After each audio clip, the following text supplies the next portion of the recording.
Now the first thing in order to take the motor off the little bike is to determine what you want to do first. The only thing that holds the motor in place are just a couple of three things, maybe four. One is the carburetor that has your fuel line and your throttle line. What I do, I'd like to pull a carburetor right from here and use little bungee cords and strap them up right there. That gets it out of the way. Second thing you need to do, which is overlooked a lot, is there is a brake line right down here. I don't know if you can see it, but it's right over there. And you need to take that off. You just unscrew that deal in the back and pull the line out so that the motor's free of that. Then there's two more connections. There is the upper and the lower shock mount, which this is a shock right here that I've taken out. And then your last connection that you need to take off is the right there. The so we can do this with the reflection. Right there. That's the your main motor mount. That's the last thing you want to take off.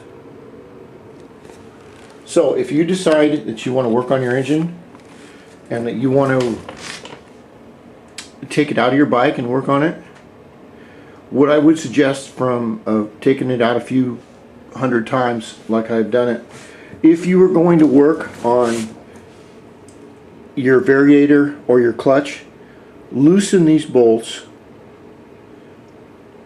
Don't take them off, but loosen them to where they're hand tight before you even think about it. If you're going to take the cylinder off, like this one is going to be taken off, what I will do is take a little pry bar right here after I get this off, and I will gently push this up so that it breaks free of the gasket surface. That way when I get the engine off or out or wherever I want it, it's very unwieldy because the engine doesn't have any kickstand, not a kickstand, it doesn't have any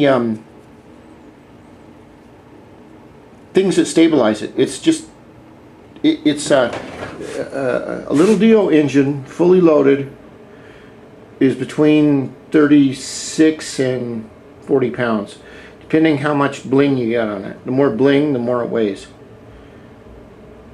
But it doesn't do very good when you've got it on the ground and you do that. Now I'll give you a couple more tips here. Sometimes I'll take the wheel off, sometimes I won't. The wheel has a large, I think it's a 19mm nut on it, and I'll give you a little tip on how to take that off. What you want to do is you want to get yourself a breaker bar, which is about as long as that right there, about 3/4 drive, no, not, I mean half-inch drive with a nut on it.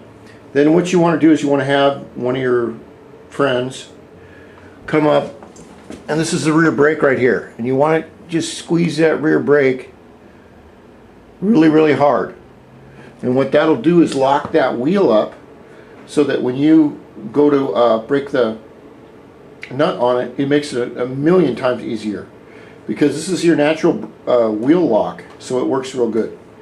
So now I've got to go get some more parts and we'll continue.